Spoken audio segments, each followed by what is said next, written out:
வணக்கம், நான் உங்கள் யஷ்வந்த் குமார். எனக்கு நம்ம சேனலில் கோங்குரா ப்ரான் செய்கிறது எப்படின்னு பார்க்க போகிறோம். இந்த ரெசிபி ஒரு சூப்பரான சைட் டிஷ்ஷாக இருக்கும். அது மட்டும் இல்லாமல் கண்டிப்பாக ப்ரான் லவர்ஸுக்கு ரொம்ப பிடிக்கும். இப்போ இதுக்கு தேவையான இன்க்ரீடியன்ஸ்லாம் ரெடியாக இருக்குது. ப்ரிப்ரேஷன் ஸ்டார்ட் பண்ணிவிடுவோம். ஸோ இங்கே ஒரு பேன் வச்சுருக்கேன். இதில் ஒரு 5 to 6 டேபிள் ஸ்பூன் அளவு கடலை எண்ணெய் சேர்த்துக்கிறேன். எண்ணெய் சூடாகிடுச்சு. இப்போது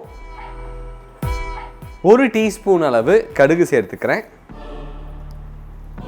கடுகு இந்த மாதிரி நல்லா பொரிந்து வரும்போது நல்ல ஒரு மனம் கொடுக்கறதுக்காக 2 to 3 இனுக்களவு கருவேப்பிலையும் சேர்த்துக்கலாம்.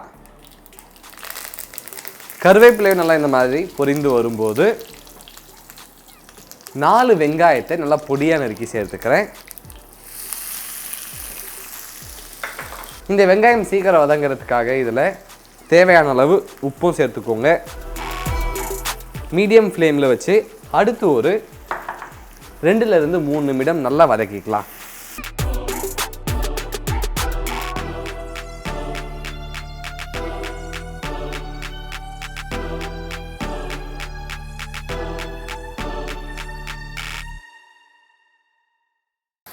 இந்த வெங்காயம் நல்லா வதங்கிடுச்சு.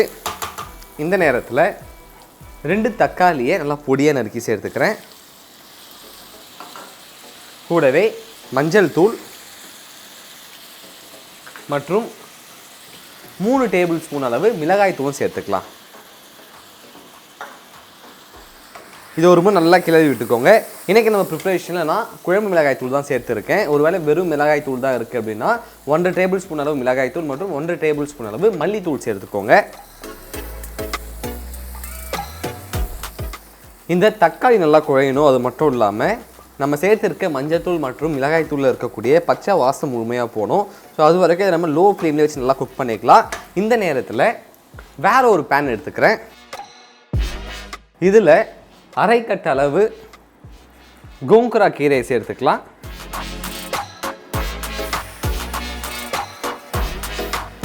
இதை இப்போது லோ ஃப்ளேம்லேயே வச்சு இந்த கீரை நல்லா குழையிற அளவுக்கு குக் பண்ணிப்போம்.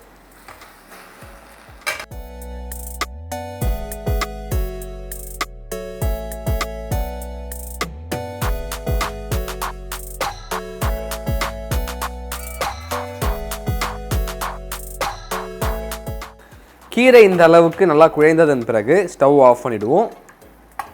இப்போ இதை எடுத்து ஓரமாக வச்சிடலாம்.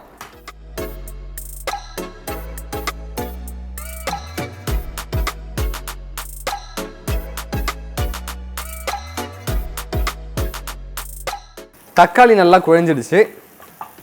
இதில் 500 கிராம் அளவு இறால் சேர்த்துக்கலாம். ஒரு முறை நல்லா கிளறி விட்டுக்கோங்க. இந்த மசாலா ப்ரான் நல்லா கோட் பண்ணுற அளவுக்கு இதை மிக்ஸ் பண்ணதன் பிறகு இதை லிட்டு போட்டு க்ளோஸ் பண்ணி கரெக்டாக 2 நிமிடம் மீடியம் ஃப்ளேம் வச்சு குக் பண்ணிப்போம்.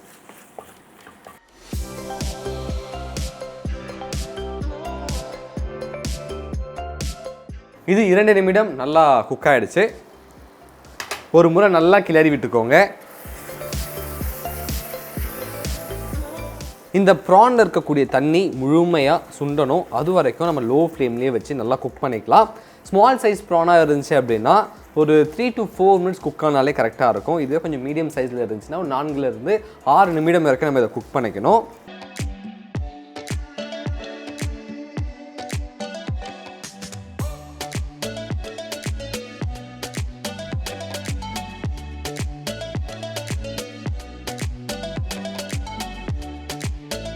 இந்த மசாலாவில் இருக்கக்கூடிய தண்ணி முழுமையாக சுண்டிடுச்சு. அது மட்டும் இல்லாமல் நம்ம சேர்த்துருக்க எண்ணெயும் மேலே வந்துடுச்சு.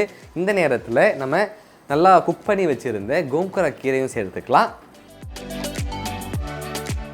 இப்போ இந்த கோங்குரா கீரையும் இந்த மசாலாவும் ஒன்றோட நல்லா கம்பைன் ஆகிற அளவுக்கு இதை கிளறி விட்டுக்கோங்க.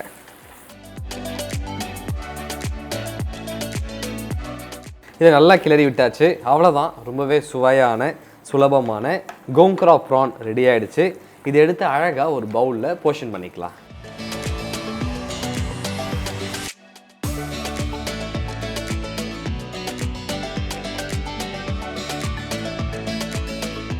ரொம்பவே சுவையான கோங்குரா ப்ரான் ரெடி ஆகிடுச்சு. இந்த ரெசிபி பொறுத்த வரைக்கும் இன்றைக்கி நம்ம இஞ்சி பூண்டு விழுது சேர்க்கல. பொதுவாக ப்ரான் அப்படின்னாலே இஞ்சி பூண்டு விழுது சேர்ப்போம். ஆனால் நம்ம சேர்க்காமே இது நல்லா சுவையாக இருக்குது. ஒரு மாதிரி நீங்கள் முயற்சி செய்து பாருங்கள். ஒருவேளை தேவைப்பட்டுச்சு அப்படின்னா இந்த ரெசிபியோடைய குவான்டிட்டிக்கு ஒரு 1 டேபிள் ஸ்பூன் சேர்த்திங்கன்னா கரெக்டாக இருக்கும். நீங்கள் மறக்காமல் வீட்டில் ட்ரை பண்ணி பார்த்துட்டு உங்களோட ஃபீட்பேக்கை கீழே கமெண்ட் பண்ணுங்கள். இதே மாதிரி இன்னும் சூப்பர் ரெசிபியோட உங்களை நான் சந்திக்கிறேன். And then bye from Yashwant.